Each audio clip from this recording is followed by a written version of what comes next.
Hello viewers, আসসালামু আলাইকুম। আজকে আমরা চলে আসলাম ক্যাফে শীতল হাওয়া, যার অবস্থান মনোহরদী। তো মনোহরদী এই ক্যাফে শীতল হাওয়া সম্পর্কে আজকে আপনাদেরকে বিস্তারিত জানানোর চেষ্টা করব। তো প্রথমত হচ্ছে ক্যাফে শীতল হাওয়াতে প্রবেশ করার মুহূর্তে আপনারা দেখতে পারবেন পার্কিং একটি জোন, যেখানে আপনারা মোটরসাইকেল নিয়ে আসলে এখানে পার্কিং করতে পারবেন।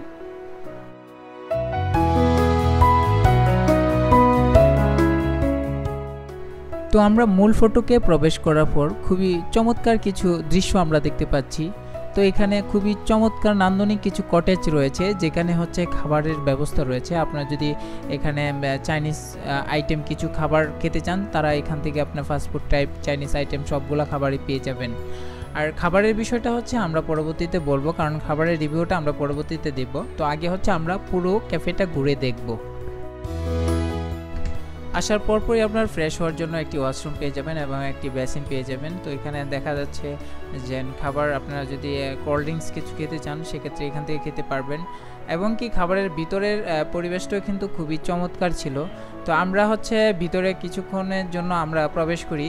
তো ভিতরে প্রবেশ করার পর হচ্ছে আমরা অনেক চমৎকার কিছু ভিউ দেখতে পারি, অর্থাৎ ভিতরে কিন্তু খুবই চমৎকার করে ডেকোরেশন করে তারা একটি অ্যারেঞ্জমেন্ট করেছিল এই রেস্টুরেন্টটি। তো আমরা হচ্ছে ক্যাফেতে ঢোকার পর মনে হচ্ছিল যে এটি আসলে বাংলাদেশের কোনো ক্যাফে না, হয়তো বাইরের কোনো সংস্থার কাজ হবে এরকম একটা কিছু, কিন্তু না, আসলে সেটা বাংলাদেশেরই মনোহরদীতে অবস্থিত খুবই চমৎকার একটি ক্যাফে। আমার দেখা মতে খুবই ভালো লাগার মতো একটি ক্যাফে।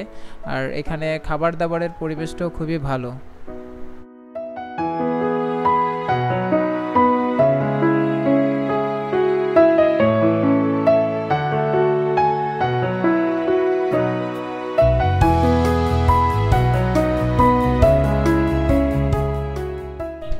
সবচাইতে মজার বিষয়টি হচ্ছে ক্যাফেটি একদমই নদীর পাশে, যে কারণে হচ্ছে আপনি চাইলে আপনি নৌকা নিয়ে ঘুরে বেড়াতেও পারবেন এই পানিতে, এবং কাশফুলের সাথেও ছবি তুলতে পারবেন।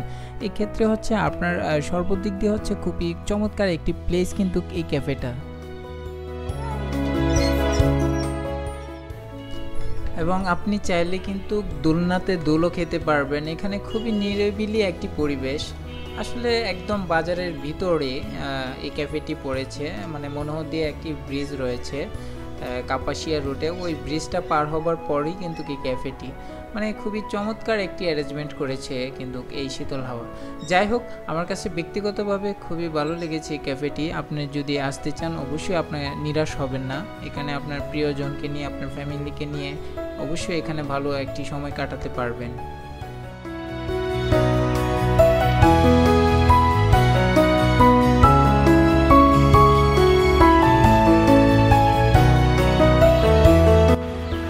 ললিপপ খাবা? Chicken lollipop? আর কি খাবা?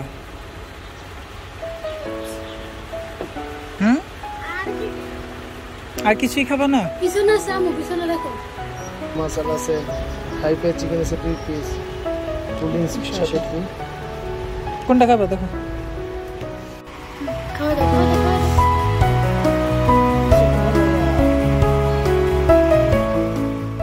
খাবারের জন্য চাইনিজ বেশ কিছু আইটেম পেয়ে যাবেন। সেক্ষেত্রে হচ্ছে আপনারা দেখে দেখে যেটা আপনার ভালো লাগে, সেক্ষেত্রে আপনারা সব কিছু খাবারই এখানে অ্যাভেলেবেল পাবেন। তো আমরা অনেকেই রেস্টুরেন্টে যাওয়ার পর হচ্ছে যে মেনু বারে যে খাবারগুলো থাকে, খাবারগুলো আসলে তেমন অ্যাভেলেবেল থাকে না। তো এখান থেকে আমরা হচ্ছে 6 পিসের একটি ললিপপের যে একটা প্যাকেজ ছিল 220 টাকা, তো আমরা এটা অর্ডার করি, এবং আরেকটি হচ্ছে ম্যাঙ্গো জুস অর্ডার করি আমার বাবুর জন্য। তো খাবারের মান এক কথায় অসাধারণ, খুবই চমৎকার সার্ভিস ছিল ওদের, মানে বিশেষ করে শেফরা খুব চমৎকারভাবে আমাদেরকে ওই সার্ভ করে, চিকেন ললিপপটি সার্ভ করে, এবং খাবারের মানও আলহামদুলিল্লাহ খুবই ভালো ছিল। এবং আমি যখন মানে একটা লাস্ট হচ্ছে আমাদের খাবারের পর কিছুটা অংশ বেড়ে যায়, তো সেই ক্ষেত্রেও তারা এটা সুন্দর করে খুবই চমৎকার করে জিনিসটাকে পার্সেল করে দিয়ে দেয়।